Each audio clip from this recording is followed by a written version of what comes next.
राणाहरू र शाहहरूको रिलेसन कस्तो थियो किनभने अहिले पनि हामीले सुन्दाखेरि चाहिँ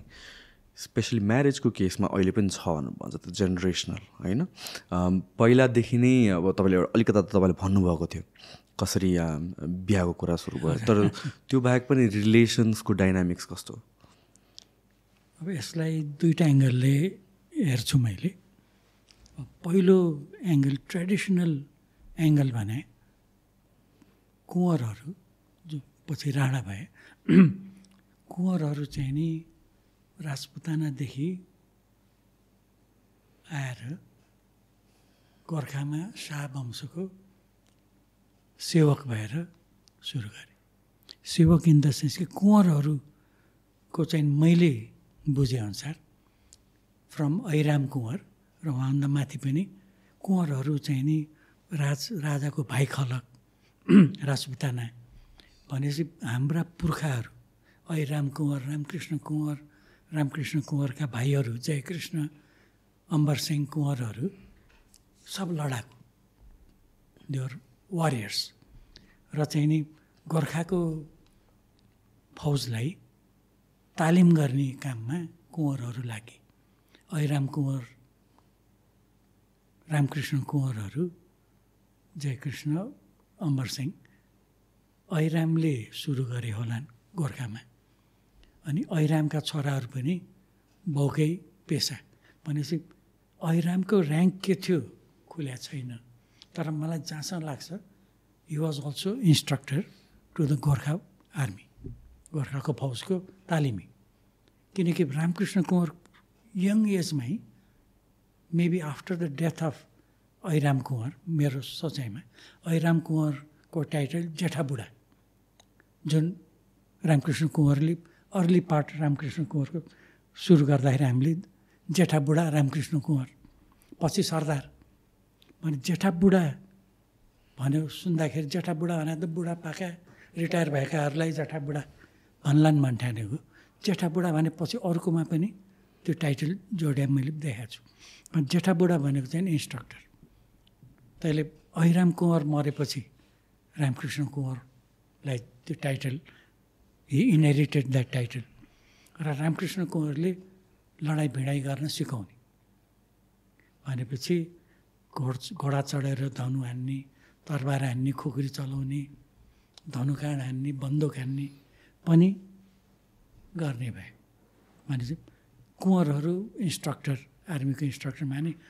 राजाका छोराहरूलाई पनि सिकाउने भए तर शाह वंश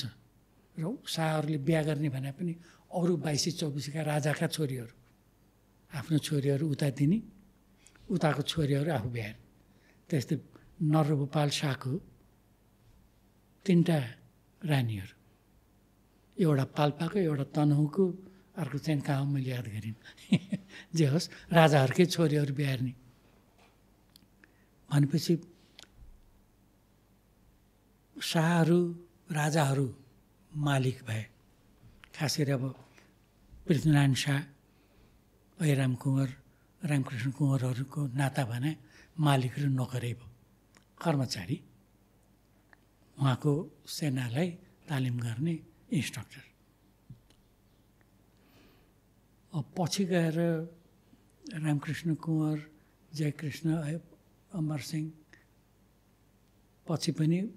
बालनरसिंह रञ्जित सिंह बालनरसिंहहरू पनि काजी भए तर दे वर अल्सो वारियर्स अनि बालनरसिंह बडाकिम भएर पनि काम गरे जङ्गबहादुर जमदार सुबदार भएर जागिर खाँदै शिकार खेल्ने ठुलो मौका पाएर Jang Bahadur became a super sportsman hunter जङ्गबहादुरको जडा संसार अर्कै भएन होला भए पनि भेरी रेयर जङ्गबहादुर चाहिँ त्यो क्यालिबरको सिकारी हानेपछि बन्दुकले मिसै नगर्ने भनेर बयान पनि चलेको र यो नेपालीहरू उहाँको छोरा पद्मजङले किताबमा आदि लाइफ एन्ड टाइम्स अफ महाराजा जङ्गबहादुर आदि उसको राजकाजमा आदि उसको सिकारेमा वर्णनमा गएको छ भने जङ्गबहादुर सौकै सिकार साँच्चीकै हिम्मत तिलो मर्न नडराउने भनेपछि अब यिनीहरू चाहिँ नि लडाकु भिडाकु भए पछि जङ्गबहादुर राणाजीको टाइटल लिएर ठोकुरीको छोरी बिहार्न पाइने भन्ने चाहिँ जुन लालमोहरमा र सुरेन्द्र विक्रमले छुट दिए, त्यसको केही समयपछि श्रीदेन महाराज टाइटल पनि सुरेन्द्रबाट लिए। सुरेन्द्रबाट लिए माने जङ्गबहादुरले ड्राफ्ट गरेर सरकार यसो गरेर छापान्ती बक्सोस् भने चाहिँ किन एकछिन जिस्किने, पछि चाहिँ सरकार भनेर फकाएर कहिले धम्काएर पनि लालमोहर लिइहाल्ने जङ्गबहादुरले। भने जङ्गबहादुरको वरिपरि विजयराज पाण्डे जस्तो विद्वानहरू सबैजनासँग सल्लाह गरेर ड्राफ्ट त्यो बेला जान्नेहरू ड्राफ्ट जङ्गबहादुरको सोचाइअनुसार ड्राफ्ट गर्यो। महाराजबाट लालमोहर लालपन्जै लिएर चाहिँ पुरा पावरै श्रीदेन महाराज हुँदाखेरि त कतिसम्म शब्द छ त्यहाँ हुँदैन, नेपालको सबै सैनिक गैर सबै कर्मचारीहरूले सबै नेपालीहरूले श्रीदेन महाराजले भने टेर्नु, प्रधानमन्त्रीले भने भन्दा पनि श्रीदेन महाराजले भने मान्नु, मैले भने भन्दा पनि श्रीदेन महाराजले भने मान्नु भनेर आफ्नो पावर पनि जङ्गबहादुरलाई फाल्दिए। त्यो स्टेजमा गयो। त्यो हुँदाहुँदै पनि जङ्गबहादुरले सुरेन्द्र विक्रमलाई till the very last, Jang Bahadur 1876मा 75मा प्रिन्स अफ वेल्स एडवर्ड सेभेन्थलाई सिकार खेलाए वनवासामा। अर्को वर्ष पत्थरघट्टातिर सिकार खेल्न जाँदा आफै मरे र सिकार खेल्न जानु अगाडि पहिलादेखि जङ्गबहादुरको यो परम्परा पछिसम्म पद्म शमशेर मोहन शमशेर सिकार खेल्न गएको मैले रेकर्ड देखाएको छैन। जुद्ध शमशेरसँग पनि सिकार खेल्न जानु पर्दाखेरि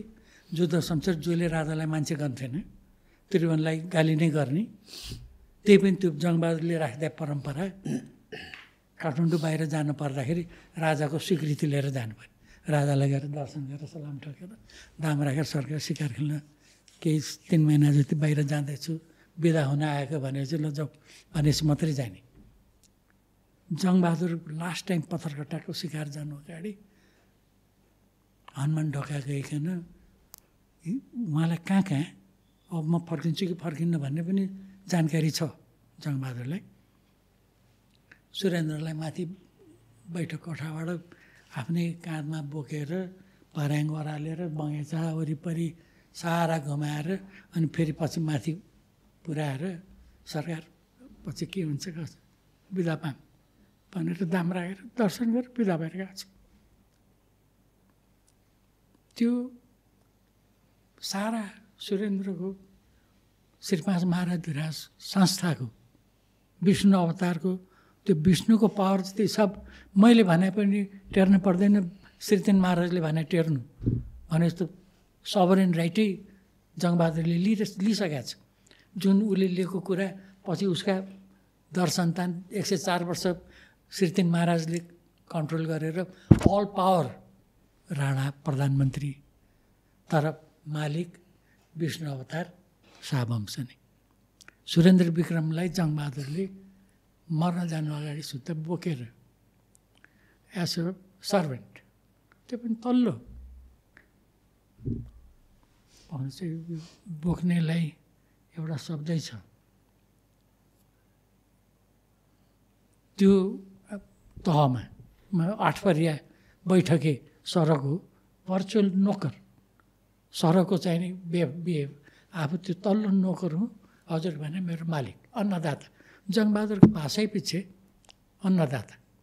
तर यो अन्नदाता शब्द सबै राणाजीहरूको मुखमा छ र मैले सम्झेको एउटा मेरो ग्रान्डफादर रुद्र शमशेर स्वर्गीय हुनुभन्दा 1-2 वर्ष अगाडि एकचोटि मलाई, म त्यो बेला 16-17 वर्षको केटो, हामी नातिहरूलाई माया गरिबस्छौँ अनि मलाई एकदम बुझिस् सरकारहरू भने हाम्रो अन्नदाता कहिले पनि नबिर्सिनु र चाहिँ नि उहाँले युज गरिबस्छ भाषा। मैले त्यो बेला के हो यो वाट इज दिस बुझाएको थिइनँ, अहिले बुझ्छु। अनि उहाँले के बुझिस् त्यस्तै पऱ्यो भने राजाको घाँटी तल हाम्रो घाँटी माथि पऱ्यो। राजालाई तल पारेर आफू माथि हुन खोजे त होइन होला भने के रहेछ, you didn't spell it out. राजाले कुनै बेला राजालाई मार्न खोज्यो, काट्न खोज्यो। फ्रान्समा गिलोटिनमा हाले जस्तै राजालाई चाहिँ नि क्रान्ति श्रान्ति भएर राजालाई काट्ने अवस्था आयो भने चटपट गएर आफ्नो घाँटी पहिला माथि राख्नु, पहिला आफू काटिनु, त्यसपछि जेसुकै होस्। राजा काटे हेर्न नपरोस्, पाप लाग्छ। मालिक, अन्नदाता, अहिले रियलाइज गरिरहेको छु। यो भावना सबै राणामा थियो। अलिक कम भयो मेबी जुद्ध सुन्छ, बिचरा उसको पनि ब्लड प्रेसर भेरी हाई, झ्याङ रिसाउने, तर मन साफ भएको मान्छे हो।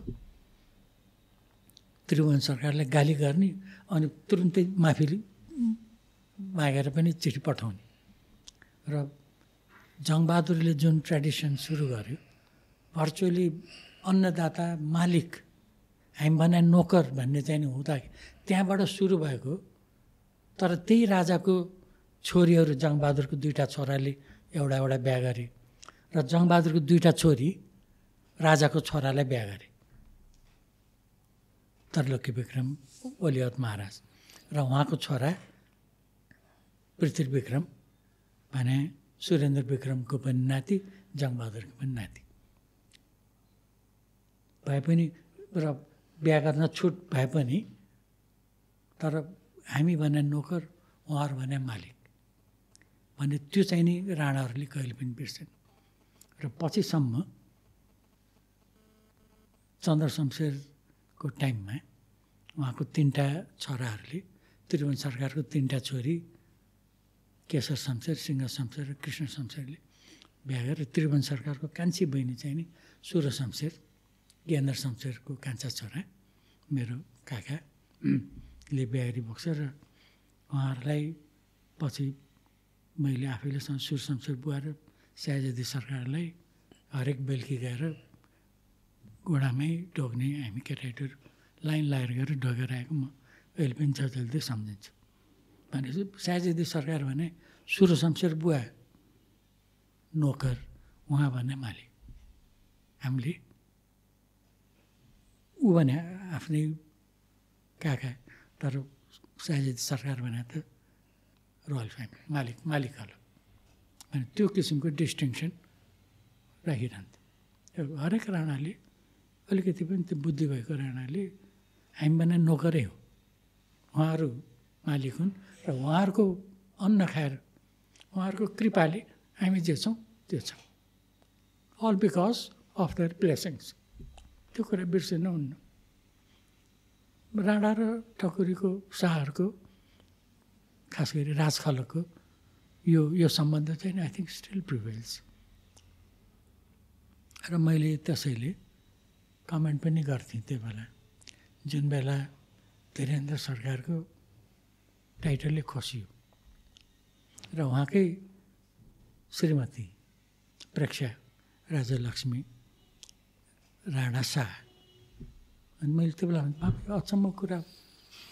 मालिकको चाहिँ नि टाइटल अनुसार हर हाइनेस प्रेक्षा श्री 5 राजकुमारी, अब उहाँलाई नै पद झिक्दैन, उहाँलाई चाहिँ त्यो कायम गर्ने कुरा आउँछ, यो चाहिँ एकदम गलत काम हो, यो हुनै नहुने काम। धीरेन्द्र सरकार राजाको छोरा, राजाको भाइ, हिज हाइनेस भने त, हिज रोयल हाइनेस भने त उहाँको जन्ममै पाएको कुरा, त्यो खोसिने कुरै होइन, खोसिने कुरा हो त्यो त हुँदैन। अनि उहाँलाई चाहिँ किन्दैन, नोकरको छोरी श्री 5 राजकुमारी, मालिक चाहिँ नि केही न केही।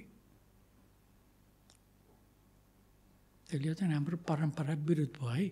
यो चाहिँ राम्रो हुँदैन भनेर मैले त्यही बेला पनि बोलेको थिएँ। जस्तै